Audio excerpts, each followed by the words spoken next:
par ici. Dans ce modeste appartement de Saint-Denis, 4 décennies de dessin, Ça fait 40 ans qu'on existe pratiquement. de bulles qui racontent la Réunion.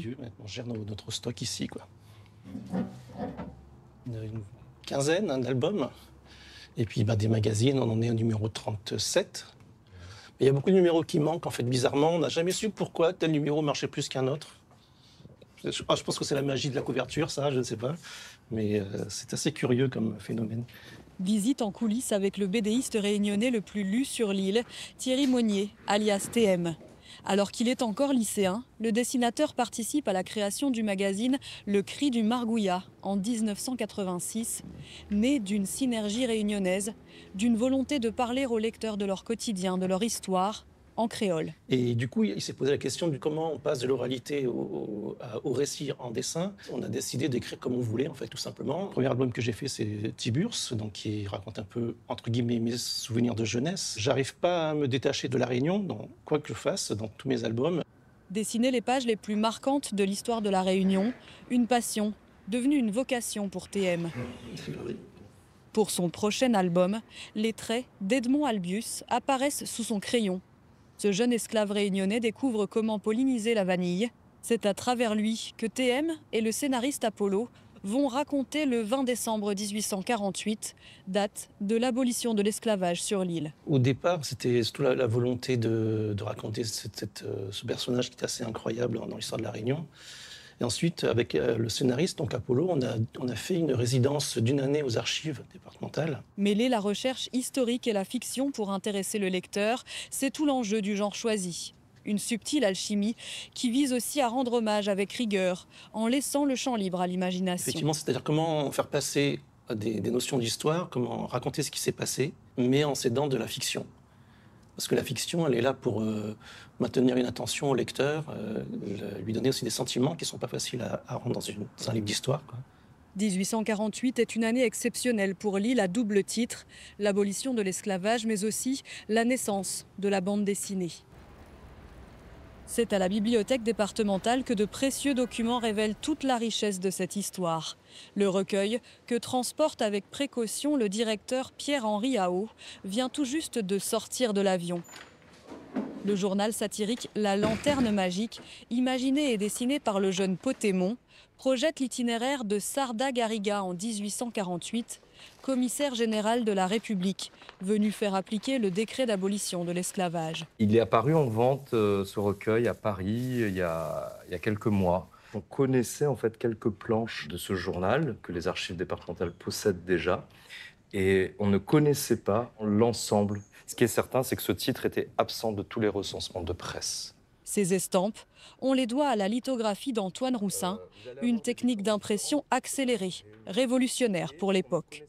La Lanterne Magique est la preuve que la BD est apparue ici, dans l'océan Indien, 15 ans seulement après la naissance du genre, en Suisse. Bonjour monsieur Thierry Monnier, ça va toi? Le retour de cet ancêtre de la BD sur l'île Ça c'est le dernier trésor. intéresse particulièrement TM. Alors montre-moi cette merveille. Alors voilà la première planche, déjà la feuille titre, la page couverture. Voilà la censure, c'est-à-dire ils vont re-raconter, j'ai l'impression, toutes les cases que l'esclave avec là, les petits diablotins qui naissent. C'est la première utilisation de la presse de Roussin d'ailleurs. La naissance de la BD à La Réunion ouvre la voie à 175 ans d'une histoire très riche. Les enfants catholiques de l'île ont même droit à leur journal. Puisqu'il y a cette bande dessinée de 48, il y en a une autre en 1862, et puis dans le XXe siècle, bien avant Tiburce, il y a d'autres bandes dessinées. Guétali, c'est un journal qui est né en Afrique de l'Ouest, des œuvres chrétiennes, puisque c'est effectivement un journal pour la jeunesse catholique. Et ils vont demander à Antoine Moutoussamy d'illustrer des couvertures. C'est la plus ancienne revue jeunesse à La Réunion, puisqu'elle continue, difficilement certes, à publier. De Potémon à TM, les BDistes sont les témoins de l'histoire de l'île. Leur empreinte marque un lectorat de plus en plus large. Je vous rappelle également dans les grands entretiens. Et rassemble les Réunionnais dans des événements comme celui-là, plusieurs fois par an. Les salons sont de plus en plus professionnels, de plus en plus efficaces. C'est important parce qu'en tant qu'auteur, en tout cas, on travaille toujours de façon isolée. Et donc, c'est le moment où on rencontre son public, et notamment aux scolaires, ce qui est quand même les lecteurs de demain. Donc, c'est important de les impliquer là-dedans. Au salon du livre Athéna, tous les genres littéraires sont représentés. Mais c'est l'occasion pour la bande dessinée réunionnaise d'afficher son dynamisme et sa diversité. Je ne sais pas si on peut parler d'école de la BD réunionnaise, mais il y a effectivement des interactions, beaucoup d'auteurs. Il y a eu beaucoup de libraires ou d'éditeurs qui se sont installés assez récemment. Donc on sent qu'il y a un vrai mouvement, oui. Plus d'une centaine d'auteurs de BD en activité sur l'île et une passion pour les bulles qui se transmet de génération en génération. Moi j'étais fan petit et puis ma fille c'est pareil. Donc on visite les stands, les librairies, etc. Et puis au fur et à mesure, on devient connaisseur. Là, on rentre, on voit des titres et ça réveille aussi chez nous l'envie de lire. Notre fille de 10 ans, elle lit de tout. Mais c'est vrai que la BD, elle va le lire en une heure de temps, même moins.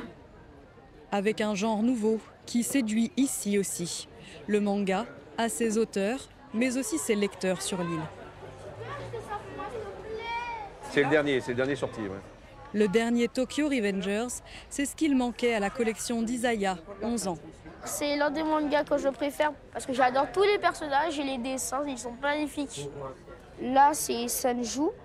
C'est une fille qui est arrivée très tard dans le manga et lui, c'est le héros, il s'appelle Takemichi.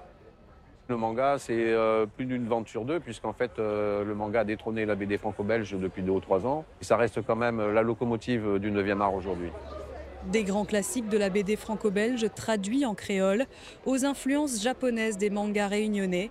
Les wagons du genre sont à l'image de l'île, métissés et en mouvement.